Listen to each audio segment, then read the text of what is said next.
வணக்கம் உறவுகளே. யார் இந்த ஈரானின் புதிய அதிஉயர் தலைவர் முஜ்தபா கமேனி?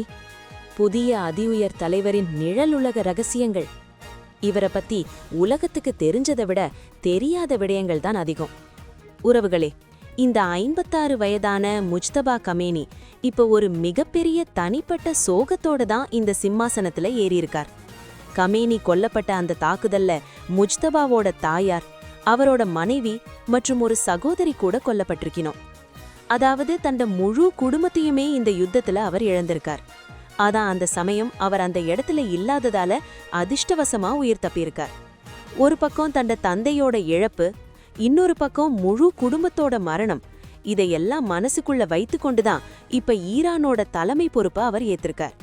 இதனாலேயே இவரோட அடுத்த கட்ட நடவடிக்கைகள் அமெரிக்காவுக்கும் இஸ்ரேலுக்கும் ஒரு சிம்ம சொப்பனமா இருக்கும் என்றே சொல்லணும். யார் இந்த முஜ்தபா? இவரை பத்தி ஒரு ஆச்சரியமான விடயம் என்னென்னா, கடந்த 30 வருஷமா இவர் ஒரு நிழல் மனிதனாத்தான் இருந்தார். இவர் இதுவரைக்கும் எந்த ஒரு பொது தேர்தல்லையும் நிக்கல, மக்கள் முன்னாடி வந்து ஒரு பேட்டி கூட கொடுத்தது கிடையாது. ஏன், பல ஈரானியர்களுக்கு கூட இவரோட குரல் எப்படி இருக்கும் என்று தெரியாது. அந்த அளவுக்கு தன்னை ஒரு ரகசிய மனிதனா வச்சிருந்தார். ஆனா ஈரானோட எல்லா ரகசிய விடயங்களும் இவரோட விரல் நுனியில தான் இருந்தது. கமேனிக்கு அடுத்தபடியா ஈரானோட அந்த பலம் வாய்ந்த நிழலுலக தலைவரா இவர்தான் செயல்பட்டார் என்று சொல்லப்படுது.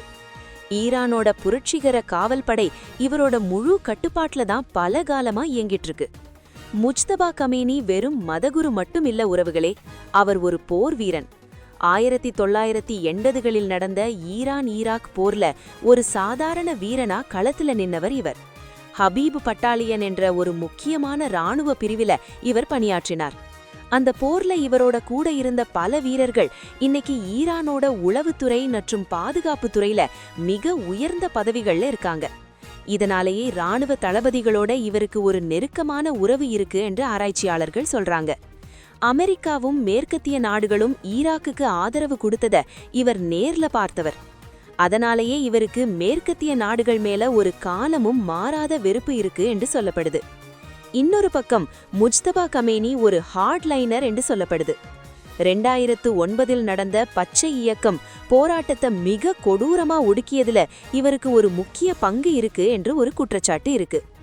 ஈரானோட பாஜிஜ் என்ற தன்னார்வ படையை பயன்படுத்தி போராட்டக்காரர்களை ஒடுக்கினது இவர்தான் என்று சீர்திருத்தவாதிகள் இவரை குற்றம் சாட்டுறாங்க. அதே மாதிரி 2 மாசத்துக்கு முன்னாடி நடந்த போராட்டங்கள்ல ஆயிரக்கணக்கான மக்கள் கொல்லப்பட்டதுக்கு பின்னாடியும் இவரோட கைவரிசை இருந்ததா ஐநா சபை கவலை தெரிவிச்சிருக்கு.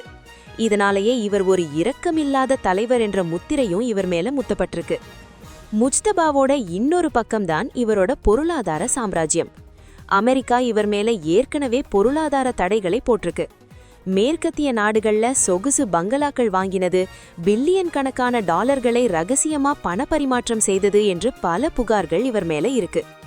பேங்க் அயந்தே என்ற ஒரு வங்கியோட வீழ்ச்சிக்கும் இவருக்கும் தொடர்பு இருந்ததா மேற்கத்திய ஊடகங்கள் சொல்லுது. இவரோட பெயர் நேரடியா எந்த பத்திரப்பலியும் இருக்காது. ஆனா இவரோட ஆட்கள் மூலமா ஒரு மிகப்பெரிய வர்த்தக வலையமைப்பையே இவர் உருவாக்கி வச்சிருக்கார். இது மட்டும் இல்ல, இவரோட மத தகுதி பத்தியும் ஒரு கேள்வி இருக்கு. இவர் ஒரு ஆயத்துல்லா கிடையாது, ஒரு ஹோஜத்துல் இஸ்லாம் தான். ஆனா கமேனிக்கும் இதே பிரச்சனை வந்தப்போ சட்டத்தை திருத்தினாங்க. அதே மாதிரி இவருக்கும் செய்வாங்க என்று எதிர்பார்க்கப்படுது. உறவுகளே, முஜ்தபா கமேனியோட இந்த வருகை ஒரு விடயத்தை உறுதிப்படுத்தியிருக்கு. ஈரான் இனிமேல் அமெரிக்காவோடையோ அல்லது இஸ்ரேலோடையோ எந்த பேச்சுவார்த்தைக்கும் வராது. ஒரு வாரிசு அரசியலா இருந்தாலும் ஈரானோட அந்த உக்கிரமான போக்க இவர் இன்னும் தீவிரப்படுத்துவார் என்றே தெரியுது. இப்ப ஈரான்ல இணையதளம் முடக்கப்பட்டு போர் மழையா பொழிஞ்சிட்டு இருக்கு. இந்த நேரத்துல முஜ்தபா எப்படி தண்ட நாட்டை வழிநடத்த போறார்? 1979 புரட்சியில் முடியாட்சியை ஒழித்த மக்கள் இப்ப ஒரு வாரிசை தலைவரா ஏற்றுக்கொள்வாங்களா? இதையெல்லாம் நாங்க பொறுத்திருந்துதான் பார்க்கணும். எமது சேனல் நேம் டியூட்டி தமிழ் 24/7. உடனுக்குடன் செய்திகளை முதலில் தமிழில் நாங்கள்தான் கொடுக்கிறோம். எங்களை பின்தொடர சொல்லுங்க.